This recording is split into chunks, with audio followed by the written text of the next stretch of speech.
Thank you very much mbokk yi sant leen gërëm leen bu baax a baax yéen ñëpp ci time bi ñu ngi waxtaan ak Dabakh Malick Dabakh nag daf dee faral di wax xalaatam ak gis-gisam ci li nga xam ne noonu la réew mi di demee ak yu demee noonu Dabakh thank you very much ci time bi appreciate nañ ko bu baax a baax Dabakh ñu ne nag lu ñëpp di coow right now mooy président Adama Barrow néem nag cabinet am na ñu nekk ci cabinet bi maintain seen position am na ñeneen ñi nag unfortunately nekkuñ li nga xam ne moom mooy si cabinet bi. lan mooy sa gis-gis ci cabinet bi. asalaamaaleykum Pa maa ngi laa nuyu maa ngi déglu nuyu ñëpp ñu nekk di déglu Star FM xëy na gëj nañoo toog tuuti jàkkaarloo ni waxtaan ba pare ñu ngi jógee itam si julli korité bi ma jël opportunité bi ndokkale mboolem Gambian both muslims and non muslims ak ku nekk foo mun di nekk ñaan yàlla ne korité bu ñu jógee nii liñ si jaamu yàlla ak ñaan ñu si def yàlla nangul ñu ko ba pare mu nekk tawfii ak jaama pour réew bi waaw cabinet bi nag anyway man expect naa ne dina am certain changes yu war a am si cabinet bi parce que soo bàyyee xel dafa am two reasons lu tax man ma xalaatoon loolu noonu one was mooy TRRC report bi the other one has to do with public perception bi about certain individuals who are in cabinet mun naa nekk dëgg mun naa ñàkk a nekk dëgg but xam nga publicity and coming from an election ba pare you know with all the noise and talks about corruption and all this stuff so man I've always believed ne it's about time Barrow first 5 years I mean was a trial and test you know and am na a lot of mistakes you happen am na yenn changes tam you happen so people can forgive him for some of the mistakes that happens but second time am bi you know like I told you that mu win the election but nobody is going to give him a second chance on some of the things you happen in the past ne you know because the other time people can understand ne mu ngi ñëw as a president for the first time never worked in the public service you know so foog mu jànga and foog mu am patience to learn and get to know everybody but pare tam foog ñu understand tamit government boobu noonu was brought in by a coalition of different political parties and you know am na certain changes you make along the way but also tamit foog mu work out a way because ñu ngi doon dem towards election and you know politicians will always be politicians no politician want to take a risk of gambling you know am na yenn changes yu mu doon make xëy na ko doon affect si presidential election bi but you know jël na decision to keep them until after election so win na dem na parliamentary elections xam na lan la am so now xam na ne he has to deliver and to be honest and quite objective I think ne like he has a very good cabinet you know even though because majority of the cabinet members man I believe that of course choose and because they are non-partisan they are non-political waaye tamit foog ñu understand ne Barrow is a politician and foog mu maintain some of the politicians in cabinet because it's important for him but it's important also for his political career and you know so xam naa loolu moo tax mu bàyyi ñeneen ñi people like Amat Bah mu appoint Demba Sabally you know and then bring kept also Musa Dramé you know these are people ñoo xam ne like they have experience in politics they've been in Gambia xam nañ leen and they've proven beyond reasonable doubt you know they are politicians who can give him votes from where they came from because Musa Dramé being somebody who came from URR has always delivered URR to Barrow you know Demba Sabally people can say whatever they want to say but since mu joined NPP and moving away from GDC am na a huge impact on GDC you know even though GDC will always deny these things but that's the reality you know presidential election bi wane na ko parliamentary election becomes to confirm that so areas yu ma dee gis mu dee dem you know NPP is penetrating those areas very well and you know every politician nu nga ni moo nekk votes okay Amat Bah nobody is gonna talk about Amat Bah when it comes to Gambian politics parce que depuis 1996 he's been there he has been tested he has performed you know he's very vocal he's very outspoken and he always speaks his mind even though sometimes majority of the people don't agree with him but that's the way life is you know nit ki li nga gom foog nga wax ko rek you know and it's also a democracy like people don't necessarily have to agree with what you say but so long as that's what you believe and it's not you know hurting anyone you just have to speak it so by large dem ñëw na man I think that he has a perfect cabinet you know because the vice president can do natable competence am qualification am teyam you know dalam you know wàccee boppam and all that stuff you know Badara Diouf everybody knows that like he's like a seasoned civil servant ku nga xam ne am na experience bi te jàng na ba pare tey na am na yaru na ku dal la man xawma ko personally but seeing him nu mu dee behave ak talking to people ñoo xam ne def work with him I believe ne he mënuta am a much better vice president than Badara Diouf, and I think he needs to listen to the guy. They need to work together. But Badara Tam should be open and be honest with him, and then they co-advise with regards to policies and some of these utterances that he makes in public and his speeches. You know. I guess tamit Bakary Badji maintain position am so gis la loo foog moo waral pour mu maintain Bakary si cabinet bi ba pare maintain ko si same ministry. waaw xam nga Bax moom like I always say dañ na sometimes soo waxee si moom ñu bari dinañ foog na because how close we are moo tax waaye xam nga man Bakary knows me man suma xelaat laa dee wax you know if he doesn't perform or mu def lu wrong you understand dinaa wax ne lii dafa wrong but to be honest with you man Bakary du ma surprise because he's somebody that I have known for 20 something years so nekkul ne si ministry bi moo nekk the first place mu start liggéey Bakary have worked in other institutions. The journalists they are in Gambia, they can go there and they can have interview with those people, they can talk to those people about your whole track record. So he has always been delivering. So man, it was never a surprise, but it's a ministry for combined youths. And mom youths Monica film, Monica area. All his life Bakary has spent his time working in that area. So be pare tamit xam nga lu olof Njaay de tombel mo wayal ay gaaf you know so he came to be the Minister of Youth and Sport for the first time in history Gambia lu ñu doon xëccul with regards to football mooy qualify you know to the African Cup of Nations musuta happen it happened during his period kenn mënut a génnee record boobu noonu ak lifin boobu noonu si moom so be pare soo xoolee when Bakary was coming there was a lot of turmoil within the youth satellite institutions so bu mu ñëwee because these are people that he has worked with these are people that he has interacted over the years so xam na leen ñoom tam xam nañ ko the respect and the camaraderie is there so they've worked together and loolu moo gën a important so I think at the by and large the results were there so pour man I think it was only right for Barrow to keep him there and I hope and pray that he continues to deliver what he's put there for because now understand that he's there for the young people even though you know he's appointed by the president is a political leader and he needs to do politics for the president loolu kenn mënu ko si génne in any ministerial position but tamit na bàyyi xel na tamit dafa am core mandates yoo xam ne moom moo ko set up and I hope ne he works towards that and then mu isi policies yoo xam ne and set up things yoo xam ne dina nekkal luy njëriñ ndaw ñi and advancement of sports in general not only football but na gaa gën a focus tamit in other sports yi nga xam ne nii mu ngi am. waaw ñu ne nag ndax cabinet bii nii appointment bi ak ñu génn na am any impact ci li nga xam ne moom mooy local government elections bi war a ñëw because am na ñi nga xam ne ay Banjulians lañ ñu ngi nekkoon ci cabinet bi nekkaatuñ fa ñu ne ndax génne yenn ministres yi dina am repercussion ci results yi am NPP ci li nga xam ne loolu mooy local government elections. No, xam nga presidential election ak election yi gox-gox yi or election yi local governments is always very different and man loolu la dee wax it's not about the president it's not about the government it's not about the political party but it's about the candidate bi nga put up and so xoolee examples we've seen that happen even time Yaya Jammeh you know Yaya Jammeh was in government he put up a candidate you know Mr. Sallah ñëw taxaw and then one has an independent candidate you understand lu tax mu win mooy because the people of Banjul can relate and can see themselves in him te xam nañ ne you know he's been there for the people well before even muy stand to ask for the office of the mayor okay nga ñëw Abdoulaye Ba the late mayor Abdoulaye Ba yana koy la taxare ko aljana you know he was there he stood against APRC you know everybody knows how powerful APRC was during Jammeh's time especially at the peak of their doole bi and everything when even the opposition was not united moom mu ñëw as an independent candidate when the opposition parties could not win moom mu ñëw mu win so pour man loolu has nothing to do with and during that period Yaya Jammeh had a lot of people who were from Banjul who became you know ministers within the government so xoolee during the local government elections bu passé ni tamit ñaata cabinet ministers ñoo nekk ñoo xam ne nii waa Banjul lañ ban impact la am si parliamentary elections bi noonu because parliamentary election is not about the president, it's not about the government, but it's about the people, because people representative lan ci nekk. And I hope ne Gambians will continue to understand ne,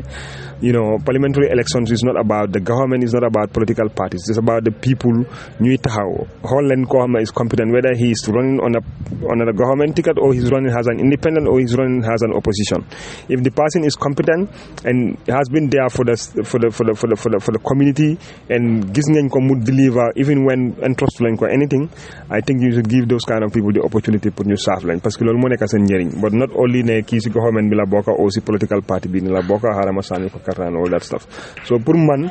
gisuma tamit ay doomi Banjul, man lu ma gis mooy they are Gambian citizens, and I hope ne Gambians itam lañ start di gisee nit yi noonu, parce que I see a lot of people talk about that, no, Barrow is appointing people from Banjul, this, that. These people are not waa Banjul, they are Gambians like anybody else, and nit itam foog ñu understand that the president has a constitutional right to appoint kum gëm ne believe ne kooku moo ko mën a deliver moom lu mu yaakaar. You understand? So at the end of the day, ñun as citizens, our role is to sit down and watch. Suñ deliver, we give a tap. If they don't deliver, then you criticize them and then we ask for the person to be sacked. And I hope that Barrow going forward do compromise. Some of the things they are too petty lundawla is very much important because they accumulate. So he has to be firm. Leadership, I've always said this. You have to be firm, you have to be assertive, and you have to be very, rigid sometimes in decision making or in taking certain decisions. It may not be popular. Xam nga mën na nekk loo xam ne du askan bi yëpp ñoo koo tàccu wante yow lépp lu nga def ko ak sa diggante yàlla nga foog ne loolu moo gën, parce que ñëpp 2 million Gambians mënuñoo make decision, and whatever decision that you take, Gambians will have their own opinion. So bëggee listen to those 2 million Gambians ku nekk opinion, it's gonna be very difficult pour nga satisfy everybody because people will never see together. So pour man any Gambian bu ñu appoint is not about waa Banjul or waa Serekunda or waa Kawuru or waa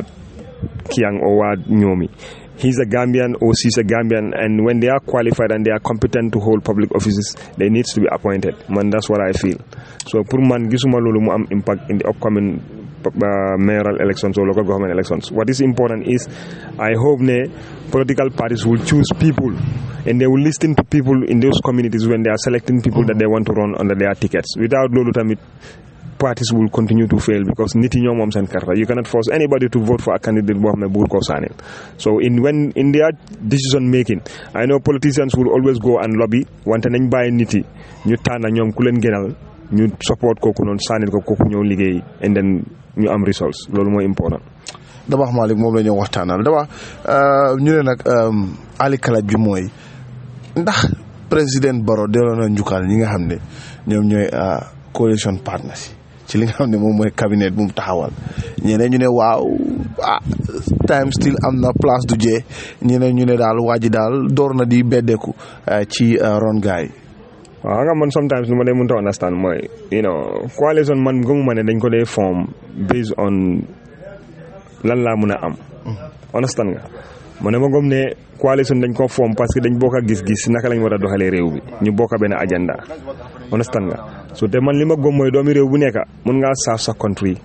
even foo mun di nekk may la si tool yi nga nekk wala si naako bi nga nekk ou si marché bi nga nekk ou si office bi nga nekk. Lu important mooy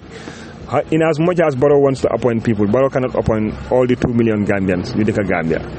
Understand nga ba pare ku appoint am doesn't necessarily mean ne has to be the most qualified person. Sometimes man lu ma dee wax rek there are a lot of things yi nga dee xool si nit ki lu tax nga war koo appoint, parce que there is no perfect individual ku nga xam ne dafa am everything perfect or everything correct amut. So da ngaa xool li nga xam ne yow loolu nga need at that particular point in time, kan moo ko mën a deliver and who can afford it pour jox la ko pour nga am li nga promise nit yi nga mën koo deliver. So at the end of the day Gambians si moom la ñoo hold accountable for the promises that they have made. Duñ laajte kenn. So pour man moom su selected team ñun as citizens lu ñu war a def mooy ñu toog ñu déglul gars yi ñu seetaan leen and ñaanal leen yàlla gars yi am results bi nga xam ne nii moom lañ ñun ñu am ine, parce que su ko amee ndam bi is for everybody, but if they fail tamit yes dëgg la we can point fingers at them, but the brunt of the trouble su ñun citizens la moo waaja. So pour man or ñaaka or man xawma lan la gars yi sign si seen coalition agreement bi. If I have read it ma understand lan la gars yi sign dinaa doon mën a wax ndax dafa or ndax orut, wante su nekkee ne ñoom dañu am seen coalition agreement and they didn't make it public, foofu mënuma wax ne da or am na fa or orut fa, parce que su nekkee ne da ngeen am coalition agreement te yéen waxu lañu woon ne there was nothing written pour wax ne suñ winee élection bi dinañ am this number of ministerial position, because nit yi ñoo nekk di speculate ak some of the so-called journalists yu nga xam ne ni ñoo nekk di wax parce que gis naa tamit waxoon nañ ne Dr. Cissé dem na ba agree ak Barrow and he was going to be made Minister of Education. So tey cabinet list bi génn na Dr. Cissé's name is not there. Understand nga? So during that period a lot of people attack nañ Dr. Cissé wax nañ ko lu nekk saaga nañ ko tooñ nañ ko they said a lot of things about the guy. So journalists tamit pour man tam dañu war di bàyyi seen xel trop ne the people that they are talking to or they're talking about they are human beings and dañu am feelings like everybody else. Understand nga ba pare dañu am family parce que nekkul lu rafet tamit nga jël lu nga xam ne ni óor na la ne du dëgga nga teg ko si dari nit yaa ngi ubbi opportunité pour ñeneen ñu ko saaga wala ñu ko xas wala ku ko warta xas sa di ko xas o ku ko warta saaga di ko saaga. So pour man coalition members yi ñoom ñoo war a mun a génne wax ndax Barrow daf leen orut lañ te man gisuma foofu noonu or because ñoom ñëpp xam nañ ne ñun constitutional président lañ am and constitution daf ko empower jox ko doole pour mu tànn ku yaakaar ne ku ko neex without giving us any explanation or reason am na doole tam pour daaxa ku ko neex. Understand nga? So pour man unless ma gis document bu gaay agree to or ma gis opposition bi ñu bokk ci coalition ñu génna with explanations and then should Barrow just appoint people because dañ form coalition? No. But suñ formé coalition tamit ma jox la position te mënuloo koo doxal tamit ban njëriñ la am. At the end of the day people will not go and ask the coalition, they will point out at Barrow because even 2016 coalition bu am you have seen it. Everything lu baax everybody is taking credit but all lu bon they push it to Barrow. You understand? So leadership si boo xam moo difficult so soo nekkee leader bul xool lu neex nit xoolal li nga xam ne yow da nga feel ne moo nekk li gën nga def ko because at the end of the day su ndam amee everybody will stand there and claim that ndam but suñu amee lu bon am yaahu everybody will point fingers at you. So moom foog mu understand loolu noonu so na jël décision yu nga xam ne ni moo ko isil results mooy nekk njëriñi Gambian si and bu mu si xool bu ti kenn you cannot satisfy everybody. People will keep saying ñeneen ñi soo sampoon tali boo xam ne da nga fa def diamond so they will still complain ne it's a waste. Understand nga? So man li ma gom mooy nit ki waruloo dunda sa life based on how the perception of other people. People will always have perception but let them have their own perception and then let you be you and then nga def li nga def. At the end of the day your work should be able to be what should convince them or shut their mouth. Man loolu laa gis daal. Gis nañ nag APRC Fabakary Tombong Jatta am na speaker mooy speaker third in line ñu ne APRC should be satisfied with li nga xam ne loolu mooy béréb boobu noonu. as a political party. waaw xam nga APRC like Fabakary is the third most powerful person right now in government because te yàlla terewatu ko if Barrow is capacitated to continue leading this country, the vice president will assume office. Vice president is Sufanekut, then you have the speaker of the National Assembly. Kokutam Sufanekut, then you have the chief justice and all that stuff. Understand? So Purman, they have a very big position, powerful. You understand? And Lulu is something long amani nit ki mënulo doomi adama mënulo ko satisfy mënta doylu because doomi adama suñu leen joxoon even the whole cabinet seats they will still demand for more wante lu important mooy lu nga xam ne ñëpp ñoo ko bokka foog ñun ñëpp ñu am xel ñu cërelante ku nekk mu ñam si ku nekk doxi soxlaam parce que man loolu laa gis ne loolu moo important and man that is what I have seen in this cabinet. I've seen people from different regions of this country. I've seen people from different religions. I've seen people from different tribes.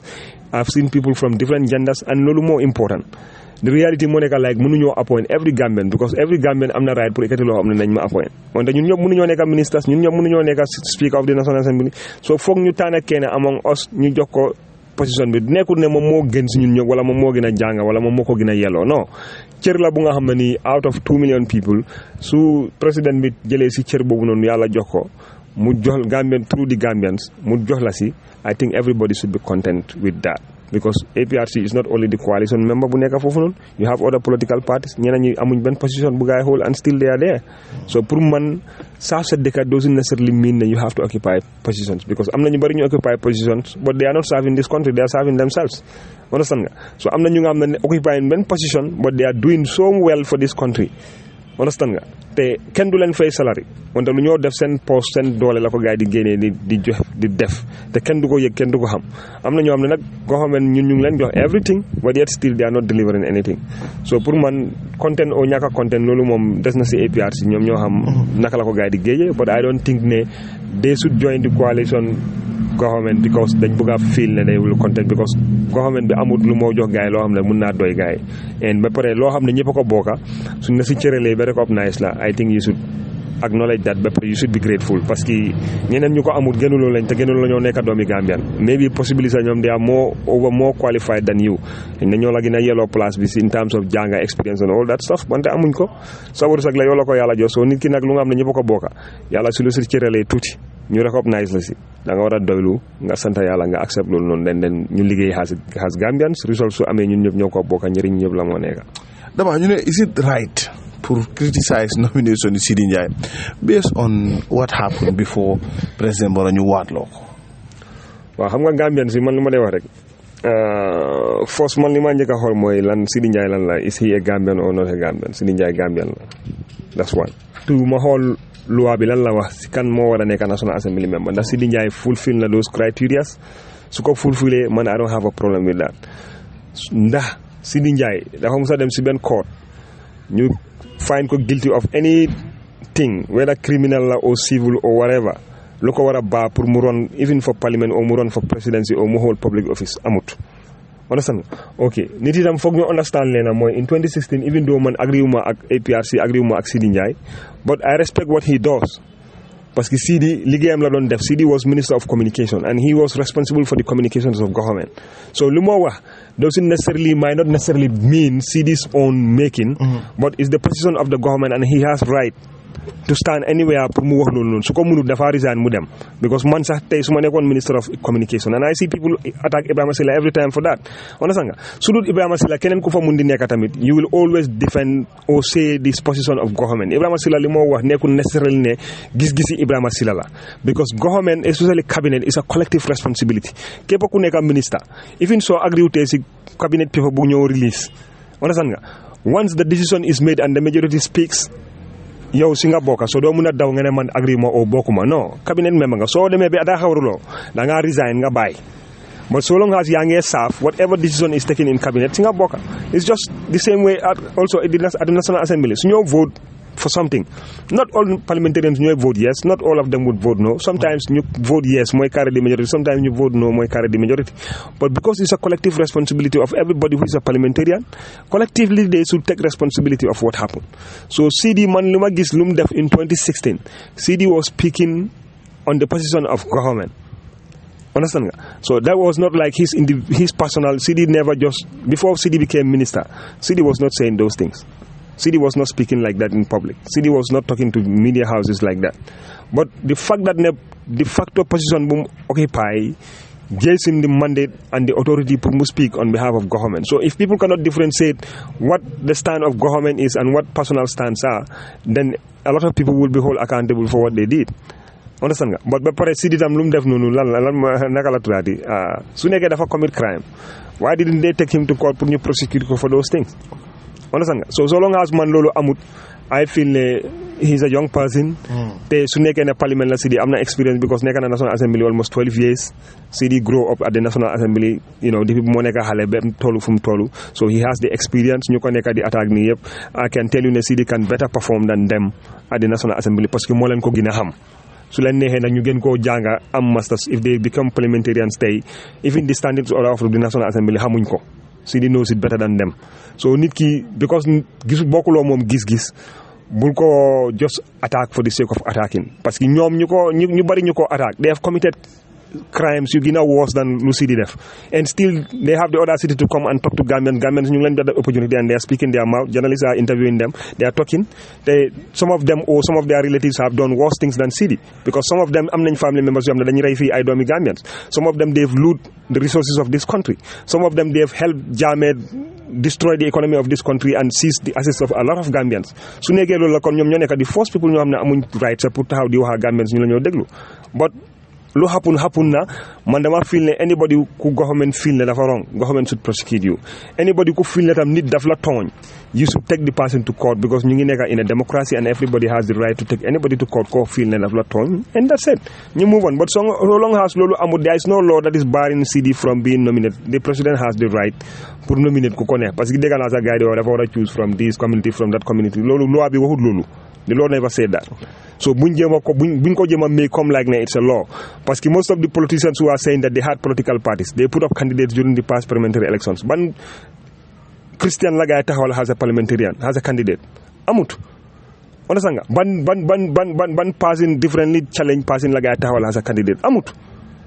understand nga te they had nu président bi amee doole pour taana ñoom tam noonu la gars amee doole pour taana pour seen parties but why didn't they give opportunities to those people or to those groups. so pour man yéen dama feel ne waxi politicien la di nekk rek o waxi hypocrisie la moo nekk rek te nit ki loo nga xam ne ni yow am nga opportunité bu def ko defuloo ko soo toogee di xas keneen ko am opportunité def ko te deful ko dafa mel ni yaa ngi xas sa boppa understand nga mooy comme lu olof Njaay di wax rek taanu di seben nga foog ne keneen ngay seben fekk mu ngi turu sa kaw so sometimes suñ dee wax nañ bàyyi xel lu ñëw buñ jël things si personal but let's look at what the law says because Gambia dëkki lu wala te law moo ko govern not the perception of people about other people or lan la nekku tam lan la nit yi xalaat understand nga suñ fiilee like ne Sidi is not competent amut competence bi nekka law bi daf ko baa pour mu taxaw na gaay dem si court bi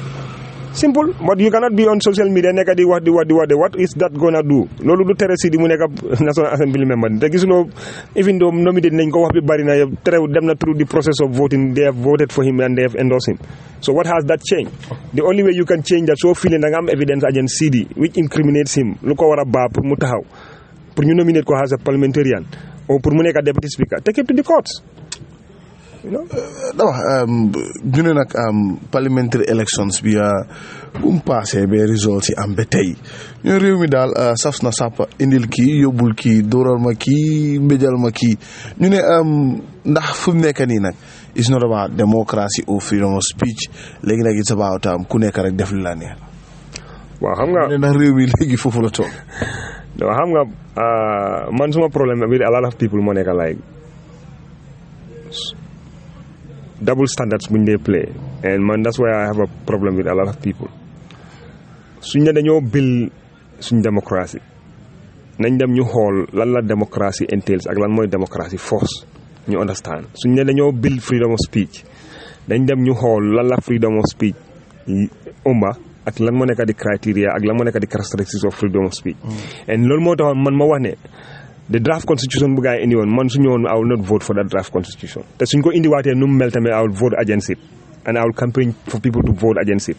ñun nekkuñ tubaab yi we are not from the west ñun we are Africans we are Gambians dañ nekk nit yu am diine both Christianity and Islam am na ñu fi nekk ñu xam ne ni atheists lañ they don't believe in anything wante lu nga xam ne ñun ñoo ko bokk whether Christian nga o Muslim nga o atheist nga mooy suñu aada ak suñu culture so in as much as we want to build democracy suñu démocratie bi dañ ko war a koteel ñu set up ko towards our culture understand nga because freedom of speech minute in the west mun ngaa taxaw wax lu la ne you can say whatever you want to say to anybody understand nga but even in the west am na limitations to how far you can go because am na yoo xam ne soo ko defee dafa nekk defamation of character understand nga te borom am na right pour yóbbu la court te su la yóbboo court you end up paying a lot of money for that or nga end up even go to jail understand nga so freedom of speech doesn't mean nga toog ngay sosal nit wala ngay fenal nit loo xam ne amut loolu du freedom of speech understand nga freedom of speech mooy man su ma leeree ne li ma wax ni dëgg la damaa génnee with evidence ba toog rek ne diw dafa corrupt te mënuloo génnee benn evidence loolu diffamation la parce que corruption is an act te dafa am process bu moo jaar pour def ko soo demee man su ma demee ba di wax ne Panderi dafa corrupt dama war a saytu ma am evidence yu ma wane ne Panderi dafa corrupt du damaa xëy suba rek taxaw ne Panderi dafa corrupt and that's why man d'accord ma woon si président bi lu mu single out Madi mu comment about him but I totally agree with Honorable Musa Dramé ne dafa yóbbu Madi court and if I am him I will take him to court mu prove man suma corruption because it's about time nuñ bëggee hold down public officials accountable that's the same way also we should hold people who advocate for justice and people who advocate for democracy and you hold them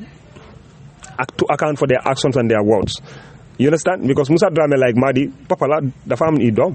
kilifa la understand nga su nekkee dafa corrupt na Madi génne evidence wane ne dafa corrupt ñu yóbbu ko fi ñu ko yóbbu simple if you put out the evidence there xam nga boobu Musa Dramé du ko mën a wéedi ba doo mën a ñëw rek nga ne diw dafa corrupt diw dafa def nangam so freedom of speech pour man dafa am limitation fu mu war a dem parce que su nekkee loolu la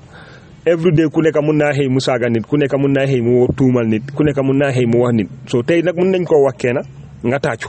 ëllëg ñu wax ko sa papa nga mer te di same person ku tuumal kële dee ma nga tàccu tey moo tuumal sa papa nga mer and man that's my problem with a lot of the people ba pare tamit civil society bu nekk di advocate for corruption ak nañ ko en ak yoon ñoom ñoo gën a corrupt and that's the reality man I've worked with civil society for years in Gambia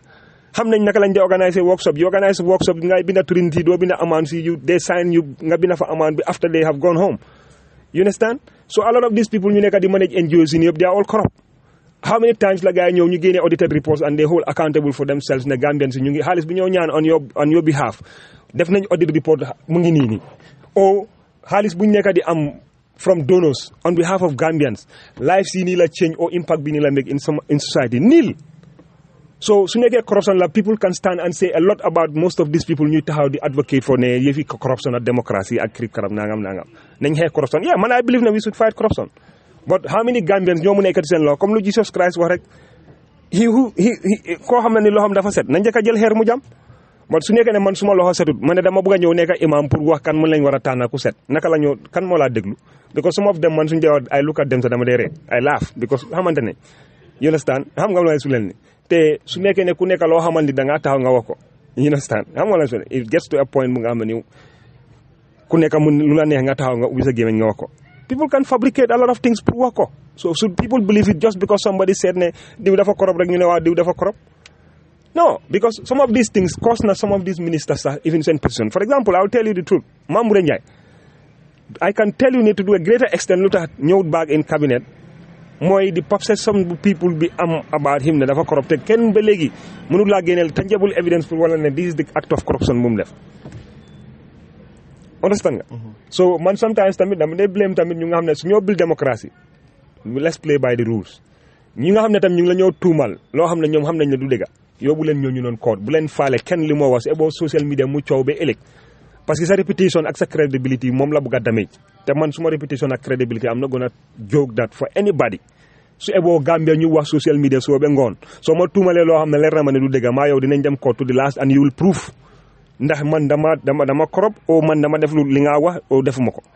parce que du ma accept rek reputation bu ma build over the years ma build suma career over the years so just because of freedom of speech somebody would just stand there and say whatever he wants or she wants about me ma toog di ko accept ñu ne waa démocratie la dañ ko war a acknowledge no that's not democracy because democracy does not call for people ñuy defame the character of other people so democracy ak freedom of speech dafa am guidelines and people need to understand that du man journalist la rek damaa toog si radio rek mu neex ma wax lu ma neex about anybody te most of the journalists yu nekk si Gambia fii they belong to political parties or they are sympathizers of political parties seen agenda yo people know ni ñoo waxee news sax ak xibaar yi ñoo report sax people know because am na certain things yuy xew fii nii si dëkk bi dañ lay tëj seen gémmiñ bi teg comme dara xewut ok for example that audit report 669 million bu mu génnee es everybody was talking about it media houses were making news out of it activists were talking about it but when Kex published the names of the people who received those money you started spin the whole story no padiyam la nangam so bi nga xamee ne padiyam la lu tax nga wax ne kon corruption la because soo ne ma corruption la it's a corrupt act yeah 600 million management la so man su ma receive xaalis from that money then I am corrupt too su nekkee mismanagement la tam then I have mismanaged public funds parce que corruption mooy ma jël lu nga xam ne moomu ma ko so because génne nañ ñu name si ñu ko jël so some of these people sa mbokka lañ some of these people political leaders yi nga follow la nga ne non nekkul corruption padiyam la te yow 2 days before loolu noonu yaa ngay make whole headlines whole stories about this thing so loolu moo nekk hypocrisy ak damut standard bu dee am Gambia te nit ki foog nga déggu whether sa papa la o sa yaay la o ko bokkal ndeya baay o sa xarit la su defee lu wrong woon ko ne li nga def dafa wrong su defee lu correct nga acknowledge ko nga upload ko then ñu move on même su nekkee sa koo xam ne bokkuloo moom gis-gisi politique sax su defee lu wrong criticize the person when they do good acknowledge it parce que yàlla bindut benn doomi aadama boo xam dafa ñëw si suuf bi pour def lu bon rek ba ilaa yombi din amut you understand Firawna ak lu mu bon sax lu mu def lu bon yëpp am na lu baax lu mu def te alxuraan netal nañu ko te kenn gënta mun a kenn gënta yées Firawna ak ñoom seetaane ak yëpp waaye seetaane sax dañ laa wax lu baax am lu mu def wax la lu bon am lu mu def doo lu bon lu mu def moo ëppal lu baax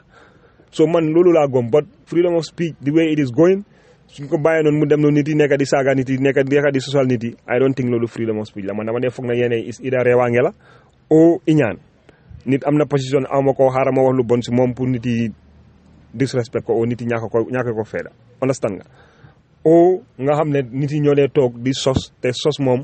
jullit di sos yàlla lu mu si wax ñëpp xam nañ ko it's very bad ati naka la tuddati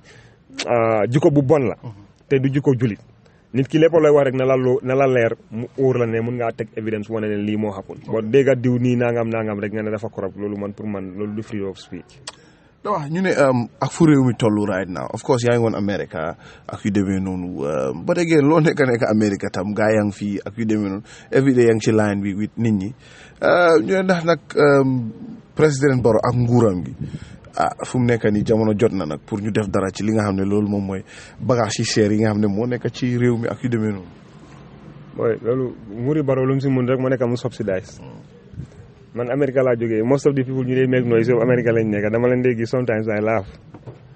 laajte leen ndax ñoom $100 lu mu leen mën a la jëndal last year ndax it can buy today no gas prices gis naa di jàngee complain about fuel demal America mu ngi increase and everybody is talking about it you understand nga so yeneen is not about nit ki yeneen is about global trends la lu nekk di happen si àdduna bi parce que Gambia amul control over that Gambia nekkul an independent country so xam nga suñoo waxtaan foog ñu waxante dëgga parce que the way prices are increasing yes neexut kenn muy man muy keneen ak keneen because ñun ñëpp di same market la ñoo dem di same maalo la ñoo jënda so su moo jar $2,000 every Gambian is paying that understand nga su ñoo jënda fuel su litre of fuel di jar $60 ñun ñëpp we are paying that $60 because ñun ñëpp ñu ngi amee moto majority of us ñu ngee dawal suñu amul moto sax ñu ngee fay pass di dugga public transport drivers yooyu noonu tam ñu ngee jënda fuel and they will increase that in their prices so everybody is feeling the impact wante dëgg bi moo nekk like whether government ni Barrow la or beneen government la tamit there is little that they can do because amuñ control of what happens in the global market because Gambia is a small player si global market bi understand nga ñun most of the things that we eat most of the things that we need dañ ko dee import so yow loo xam ne defaruloo ko da nga koo jébaani yow da nga mun a forcer ki koo defar ne ko nangam nga ma koo jaay so the only thing that government can do is to subsidize it ndax ba pare tam subsidizing those things ndax Gambia am na xaalis pour subsidize ko even the tax bu gaay wàññee even on basic commodities sax gis nga ne sa impact bi amul that much impact on the price because lu tax when the COVID pandemic came transportation around the world muy sea muy land muy air yëpp dafa muy air muy sea muy land yëpp dafa am problème understand nga even America yaa ngi am ñu ngi am backlog of orders yoo nga xam ne mu ngi China xam nga depuis kañ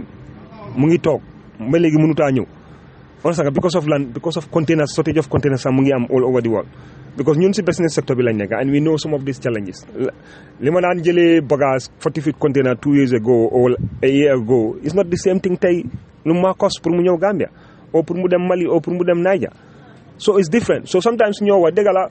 métti na te su ma sañoon saako maalo mu jar $100 su ma sañoon saako maalo mu jar $150 waaye tamit xam nga sooy waxaa Gambien nag wax leen dëggal lu nga xam ne moo mun a nekk the only way lu government mun a def mooy mu try mu work on mu am a long term project mu pare pour invest lot of money in agriculture ba pare mu make sure ne ñu manage those projects very well ba pare di si tëj ay nit di nangu seen kër yi because Gambien si lot of the projects yu ñu am lu ko dee yaaxa mooy ñu nekk di liggéey si projet si ñu si ëpp doole ñooy sàcca lu si nekk lu si ëpp doole lu si des ñu def ko workshop fay seen bopp padiyam so a little thing moo dee agat to the end users mooy comme béykat yi or the sector itself pour nga mën a gis impact so loolu dafa nekk long term plan loolu nekk plan boo xam ne benn at la mën naa jël 2 years 3 years 4 years 5 years buñ ko yaakamti wana sax nga wante ñu béy maalo or government mu partner with the private sector some of the Gambians nga xam ne bëgg nañoo get into agriculture ñu work with them ñu assure lañ guarantee lañ ne whatever they produce government will make sure the business community ñuy import rice and the government will buy it because government mu ngi am dafa jënd ñu ngi am different sectors nga xam ne dañoo jënd maalo like the army the police and all these people mën nañoo jënd from those farmers understand so ba pare tamit yaa ngi am importance fii nii in Gambia they can increase the tax of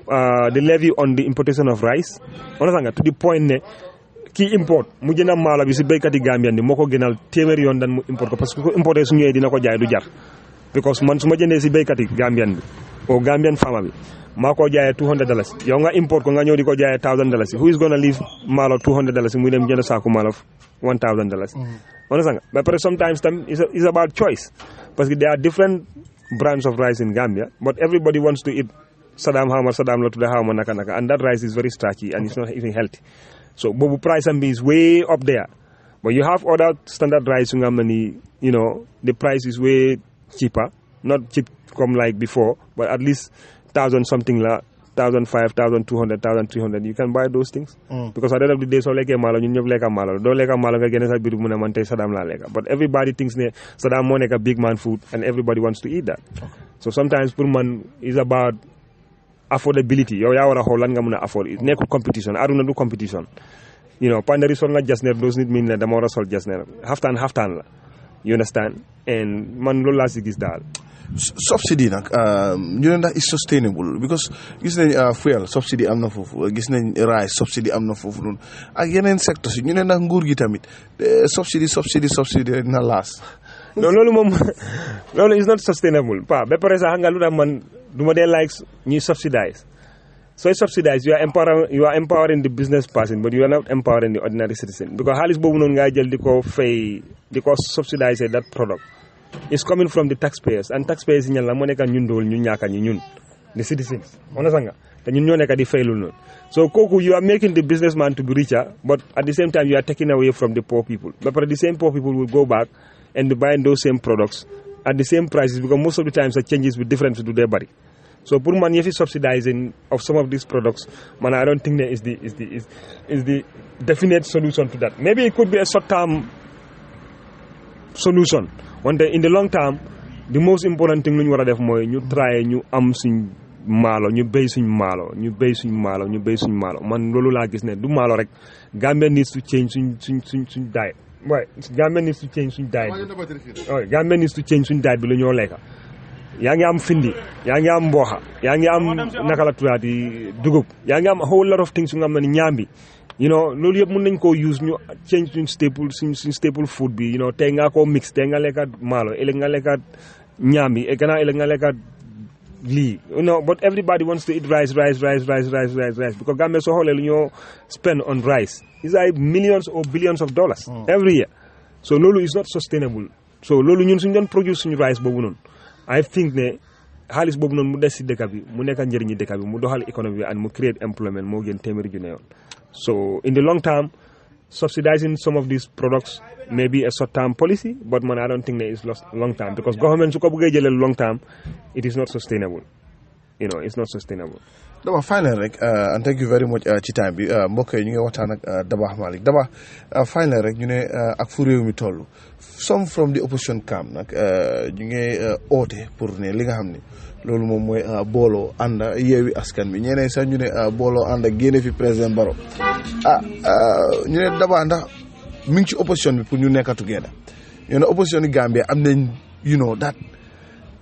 direction bi nga xam ne moom la gaa yi bëgg a jëm ñoom ñëpp together pour nekk together bàyyi li nga xam ne mooy seen principle seen idéologie unite seen supporters yi pour benn common cause. mun na ma am waaye du this generation of political leaders su ma gis nii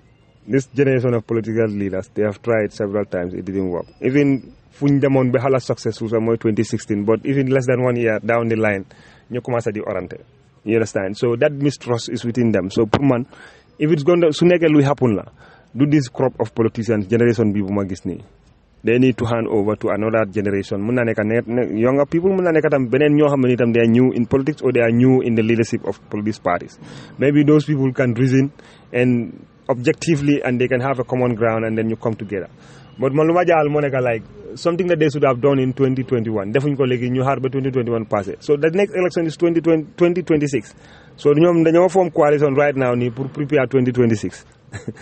kon xaar boobu noonu dina yaaga de because loolu moom I don't see it happening te su nekkee turu parliament la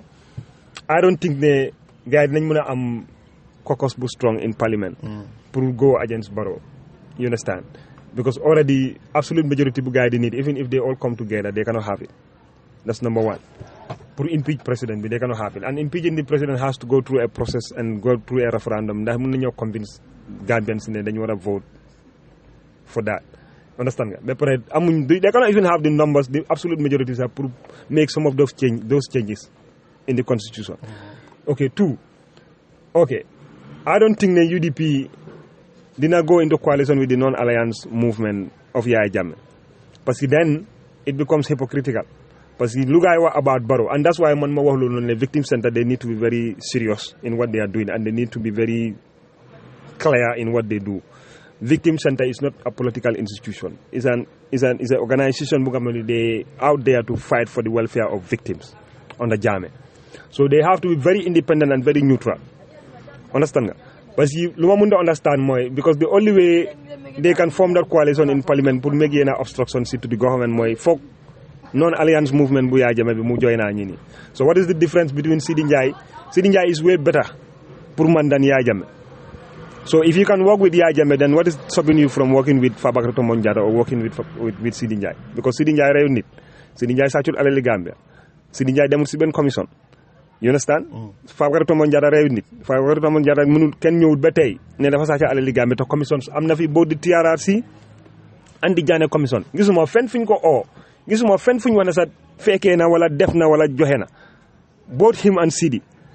So Yaya Jammeh nag he's mentioned million times on the TRRC report. He's mentioned million times on the Janneh Commission report. So group bu nga xam ne ñu ne ñoom Yaya Jammeh moo nekk seen supreme leader moom la gars yi di déglu Yaya Jammeh is giving them command. So yow soo mu ñëwee nga ne ma da ngaa waxaa ñooñu noonu. Ah su boobu loolu soo amee nag dinaa toog ma xool victim center bi tam lan la gars yi di wax ak some of these activists tam ma xool what they are going to do and what they are going to say. Ak victims si seen boobu tam lan la gars yi di wax. Because if the victims don't react to that, then ma xam ne seen cause bi is gone because amatul benn Gambian bu gaay di waxal o taxaw di wax ñu la ñoo déglu wala di amal fula fayda lu gaay di wax because Yaya Jammeh is worse than all these people lu gaay nekk di mention ne why should Barrow or why should they be in parliament. But man, I prefer to have 100 Sidi Njie than benn Yaya Jammeh, and that's a fact because based on their track record Yaya Jammeh dafa nekkoon président di téye nit yi di rey nu ko neexee di jël alal di nit yi di sàcca alal réew bi. And there are evidences, tangible evidences out there pour prove loolu te ñoom seen boppa ñoom opposition they've been saying that over and over. And loolu moo taxoon man moo ne Mama Kandeh was committing political suicide by going into alliance with Jammeh. Understand nga parce que yow you said so many things about nga ne government boobu noonu dañ corrupt Jammeh dafa def lii and yow you are with Gambians and majority of Gambians feel ne Jammeh daf leen wrong so yow nga ñëwaat because of buga power nga ñëw nga ne da ngaa form alliance with those people and loolu moo destroy carrière moo ko destroy sax moo ko moo seal the nail to the coffin because after 2021 GDC has been going down because of lot of ñu génn si parti bi ñoom Bacili ñoom Demba Sabali am na woon na beneen koto tamit ak other people tamit seen yenn MPs ñu ngi génn they've gone through a by election they lost xam nga waaye still suma brother moom su waxee rek daf laa wax ne ñoom ñu ngi dëgër ñu ngi strong understand nga waaye I hope ne very soon dinañ dégg ne am ci tamit migrate na either to UDP or to NPP or to any other political party because su demee ba mu des moom ak Mama Kandeh rek si parti bi na dina bàyyi Mama Kandeh mu dem because dina understand ne Kandeh lost it understand nga because amoon na opportunity to do a whole lot of things but he didn't do it. Talking of Emisa, do you believe ne moom tam dina drop the ball at some point? No, because mi ngi dagal mi ngi téye position am ne moom Kandeh su gestoo su gisee benn nit moom la so do you think ne MC na drop the ball? Well, nga politicians will say whatever lu leen satisfy at that point because MC was xamoon na ne like he wanted to run on the GDC ticket so MC was not even crazy pour wax la ne moom dafa bàyyi GDC understand nga wante bul fàtte ne MC APRC la nekkoon ñu daxa ko you know bul fàtte tamit ne MC bëggoon na fi taxaw independent candidate nu mu bëggoon a taxaw independent candidate ba mu withdraw at the last minute so moo tax sometimes man su ma gisee MC muy taxaw di attaque ñeneen ñi di wax ne dañ def nangam dañ naka la tuddati dañ cross carpet nii nangam a nangam it's funny to me parce que ñun MC taxaw na député independent candidate agreement everything was done background work start so moom ki ko mit même bàyyi te waxut nit yi ne dafa bàyyi moom xam na ñun xam nañ so but jarut ñu ko deewam so moo tax sometimes dama deewoon nit yi soo nekkee public figure waxal li nga wax rek on policies and nga bàyyi di dox nit yi personal attack parce que li nga xam si nit xam na lu ëpp téeméeri junne yoon loolu mu ngi toog noppi du ko wax because amut solo pour man ma wax MC decision am la personal decision it has nothing to do with me su ko neexoon élection mu dem join NPP I care less su ma feelee ne he can deliver whatever he wants to deliver su ma ko support dama ko support because politique du diine ba nga xam ne ni da ngaa dugga ma ne dama si ngoy ba ilaa yow mi diin non gis-gis la rek mën naa dugga si political party ma bokk fa ñu am gis-gis bi ma dem ba si kanam ma gis ne man gis-gis bu ma am ak ñoom bu ñu am wala lu ñu ma waxoon ak li ñoo def nekkul benn ma génn xanaa bàyyi force la pour man toog foofu noonu non dama génn ma dem I don't need even reason pour justify lu tax ma dem do people have to agree with what I do no ku nekk am nga sa gis-gis ku nekk am nga sa xalaat you understand you can feel however you feel but man lu ma bëgg a def dama ko def because that's what I feel ne loolu laa bëgg a def and I will do it because at the end of the day yow so nobody is going to hold you accountable apart from yàlla moo la hold accountable so moo tax man sometimes ma gisee he's making personal attacks to people like Sidi Njie or whatever Krip Karabini it's funny politics la defal sa politique mooy jaayal sa agenda sell your party and stop attacking people personally parce que li nga attaque nit yi ñu ngi am tons of things about you loo xam ne mën nañ koo wax te moom du ko wéedi keneen du ko wéedi parce que loo xam ne la dañ fekkee du dañ déggade dañ fekkee dox ko you understand so wante amul njëriñ pour ñu toog di wax so moo tax man yëfi personal attaque yi amul lu njëriñ Gambien si politiciens lañ bàyyi loolu ñu focus but pour mu ne dina gën a GDC dem beneen political party loolu man du ma surprise te su amee tamit te su ma ko doon advice tam loolu laa ko advice because gisuma GDC mu am MC mu am career in GDC to be honest with you parce que MC alone xam na ne du win election you understand so foog nga xool because da nga dugg a politique da nga bëgg a change the lives of people te fii nga ne mën nga koo deliver you go to a party bu nga xam ne mën na la accord that opportunity pour nga win nga mën a dem nga saaf sa nit yi understand because man xam naa ne MC has commitment and he loves lu moo def daf ko bugga si xolam bi man I know that te loolu moo important yeneen yu nit yi di wax ay jàngat nii krip krab yooyu comme second lu important mooy sa pas-pas ak sa dégute ak bugga li nga def ak gom ko ak pare pour saaf sa nit yi man loolu moo ma ëppal njëriñ téeméer yoon daan ku ñëw ne ma dafa jàng am PhD ba pare moom boo xam rek la moo saaf because most of the people ñu nekk si civil service seen bopp la ñoo saaf kan la gaay saaf ban impact la gaay make in Gambia ban changes la gaay make depuis 1965 wante koo si dem mu ngi am kër mu ngi am taax doom yi dem nañ university ñaata doomi béykat ñoo nekk si àll bi fii nii mosu ñoo dem toog si classe parce que amuñ ifin di opportunity ñaata doomi béykat o doomi baadoola mooy feebar munta dem ifin lopitaan pour jënd garab but wax ma kan ko am PhD nekk si government bi di liggéey most of seen jabar sax ñoo deliver outside Gambia ay America la Angleterre ku si jeex school su gaay di dem ndaw su la gaay di dem wise naka la tuwaati Marena those schools lan ma la ñoo yóbbu private vehicles 4-wheel ñoom ñu ngi dawal V8 ñu ngi am ñetti kër fan lañ ko jëlee du seen salaire dañ sàcc alali askan so pour man ki nga xam ne nii jàngut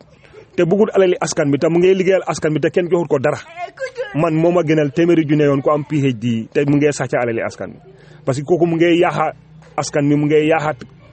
taxawaayu réew bi moo tax Gambia demut kanam so man fukki MC moo ma gënal téeméeri junne yoon borom PhD boo xam ne sàccakat la. Thank you very much Dabakh ci time bi appreciate nañ ko bu baax ba almost 51 minutes jël nañ sa time Dabakh thank you very much ci time bi final rek loo am pour dénku Gambien si and thank you very much. waaw Gambien si nañ understand rek ne Gambien ñun ñëpp ñoo ko bokk ñun ñëpp ñoo fi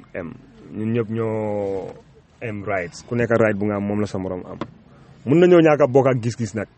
every time duñ bokk ak gis-gis understand nga parce que barki démb wax naa loolu gars yi on Facebook su ma waxee ñu ne man NPP la dama dee support Barrow wala PDOIS la Halifa Sallah laa dee support but gis nga su ma critiquer Barrow di seen people ñu ma dee tuuma loolu ñoo dee ñëw taacuwaat good baax na nii krip karab so man suma rôle du nekk di attaque Barrow rek non su defee lu wrong I'll tell him ne lii dafa wrong parce que man Barrow joxut ma lekka joxut ma naan du ma waxaa moom amul suma téléphone number ama téléphone number am xaw ma kiram du ma dem State House du ma dem fen yaakaaruma benn government appointment from him te nii du ma ko sax taxi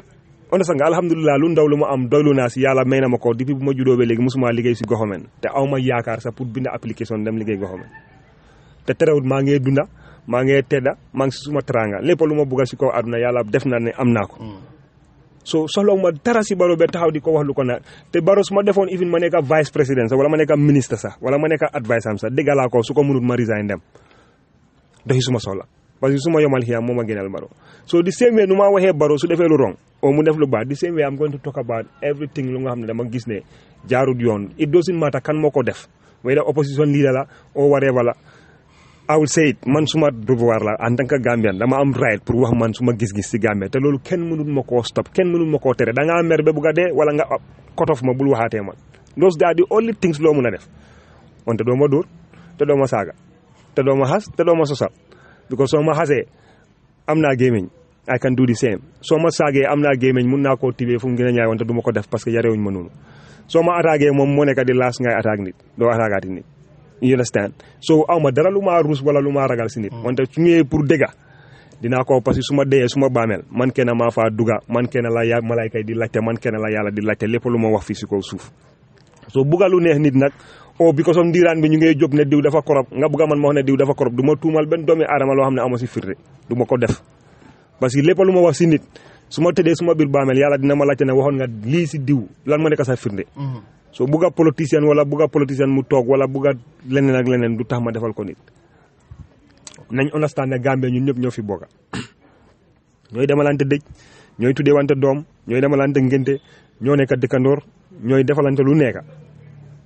mun nañoo am difference in politics gis-gis loolu is right loolu ku nekk am na droit pour def ko ku nekk am nga right bi pour am different gis-gis wante nañ ko def si respect parce que fii kenn gënut fi yarade ko kenn gënut ëpput fu doole kenn mënut fi kenn parce que li nga def foog na jàmbaar yàlla wala rewaange la keneen mun na koo def wante xëy na dafa fekk ne fi ngeen yaroo ak fi ngeen naanee moo nekkul benn jubluwaay parce que yow soo taxawee di saaga on social media yaa ngi expose sa bopp ne nekkuloo jógewuloo si kër bu yaru on sanga bi ko nit ki ni nga mel bi nga nekkee xale rek fi ñu la yaree fi nga jógee rek soo génnee si mbedd bi loolu image boobu ngay wane wante ku nekk mun na ko def du ragal de du Panderi dafa ragal moo tax nga ko saaga nii kirikira wala Daba dafa ragal moo tax nga ko saaga non man ñi ma xam ñëpp depuis temps mi xale xam nañ ne man du ma tapet sax gisuma doomi aadama bu yàlla bind si kaw suuf ku ma ragal non waaye nag du ma tooñ nit wante tamit du ma alaaw kenn muy siis suma right man ma nekk doomi Gambie right boo am ko nga ne man du ma wax suma xalaat si réew bi te yow nga am xalaat di ko wax non loolu mënut a am so nañ ko def si respect nañ ko def si cëralante nañ ko def si teranga parce que at the end of the day ki nga mere because of politics mun naa am soo amee problème kooku mooy njëkk sa kër ñoo taxaw la before sa political leader bu nga topp sax muy ñëw muy Adama Barrow muy Darboe muy Halifa Sallah muy anybody among them ñeneen ñi di nga dee sax duñ xam ne sax supporter diw bii suma supporter bii dee na duñ fa dem sax they don't even know you wante sa dëkkandoor bi nga xam ne moom nga dëkkal kooku lu la mën di jot daf koo xam daf koo yëg te dafaa ñëw teew soo na rafet rek kii war a falu kii nit ki lu mu war a doon du man du Panderi du waxi Panderi mooy tax kooku di ko doon du man suma wax mooy tax kooku di ko doon yàlla noppi na bu yàgga xale mbéb bi bind na ko wow na weer na ko bu yàgga kenn mënu si dara du sëriñ yu la jox téeméeri gaalaaj mooy tax nga nekk président wala san nga du sëriñ yu la jox téeméeri xaatim mooy tax doo nekk président yàlla su ne président ngay doon kenn mënu si dara sëriñi Gambie yëpp suñ dajale woon toog di binda xaatim du tax nga ñàkk a nekk président suñ la bëggoon a fal tamit te yàlla mu ne doo falu bu la nee ñu jël géej bi yëpp def ko daa jël banta yu nekk si àll bi def ko banta di binda xaatim taxul nga falu soo dem la ñoo ne nit yi nañ ngëm yàlla ñu doylu ñu màndu ñu xam ne képp ku doomi aadama bu nekk lu mu am cër la bu ko yàlla jox ñu nangul ko pour ëllëg ñun tam suñ fa tooloo yàlla nangul ñu ko bàyyi an laaj daal lépp lu ma fi wàllu jub ñu xam ne si borom bi la moom mooy jubal suñ kaddu lépp lu fi dënga tamit ñu xam ne man la waaye suma intention nekkutoon pour wax nit lu ko naxari nag waaye nag dañoo waxtaan si affaire Gambia si dëgga ak man su suma gis-gis ak li ma gis ne li ma fil ne moo nekk man suma dëgga keneen tamit am na beneen dëggaam su ko waxee tamit aw respect it wante buñ saaga wante suñ ko defee rek Gambia mu neex ku nekk moo xalaatam lu mu gëm si respect si teranga ñu ëllëg ñu ànd a toog naan ataaya waxtaan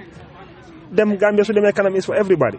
so yow tamit ñu ngi laa jërëjëfal xam naa ne seen job bi métti na you know sometimes dang dee come under a lot of criticism a lot of attack waaye like lu ma dee wax rek wax dafa métti soo xoolee te soo waxee dara demal nga screenshot ñu fa nekk di la congratulate yëpp nga denc ko tomorrow the same people nga waxaat something loo xam ne dafa dañ feel ne da nga laal seen mbokk wala seen xarit wala seen political leader ñu la doon taajul démb ne yaa nekk di best journalist in the Gambia ñoo ñëwaat tey di la xas ne kii xamu dara ñoo la saaga soo doon take it personal waaye tamit bu mu la intimidate ba tax li nga bëgg a wax bul ko wax parce que soo gisee Gambian suñu laa déglu everybody xam na ne Gambian ku nekkul naa feexa rek mooy taxaw di wane Panderi dafa bias parce que tey neex na wante political parties yóbbu muy APRC yóbbu jamono bi ñoo blacklist APRC Panderi you are the only person kuy jox plateforme to politicien boo xam ne sax kenn xamut ko mu wax parce que man I've been listening to your programs for a very long time depuis 2016 maa ngi déglu amul dee bu maa raw even su ma nekkutee Gambia sax man ay listen wante am na ñoom ne ñu ngi siy wax ñoom ne man xaw ma leen woon soo gisee ma xam lañ te yoo yaa tax soo gisee tey ñu am prominence in Gambia yoo yaa tax so loolu ku nekk su waxee da nga bias xëy na dafa fii na li nga wax si moom moo ko féebawut wante su nekkee dëgga say it ku bañ ñu wax lu nga xam ne daf laa naxari bul def loo xam ne ni jaarut yoon rek defal lu jaar yoon di nga dégga macha allah ba doo mun a def loo xam ne dafa jaarut yoon ba pare nga bëgg a ñu ne la macha allah loolu mënut a nekk it doesn't matter kan nga nekk who you are parce que doomi aadama nga rek ni nga taxawee di wax leneen ñeneen ñi seen wrongs that's the same way people will talk about your wrongs if you don't want your wrongs to be talked about don't do it it's as simple as that soo leen lu si des moom lu si des rek bàyyi ko yàlla kenn mënu dara si doomi aadama kenn mënu lu la tus wax bi mooy bari rek kenn mënu laa génnee Gambia su la neexee ñu ne la foree na nga taxu doo am Gambian ID card taxu doo vote taxu doo dëkk Gambia so nit yi daal man li ma gis daal mooy do what you want to do si kaw dëgga ak bu si boole par parloo sos yàgg na si kaw àdduna dinañ la sos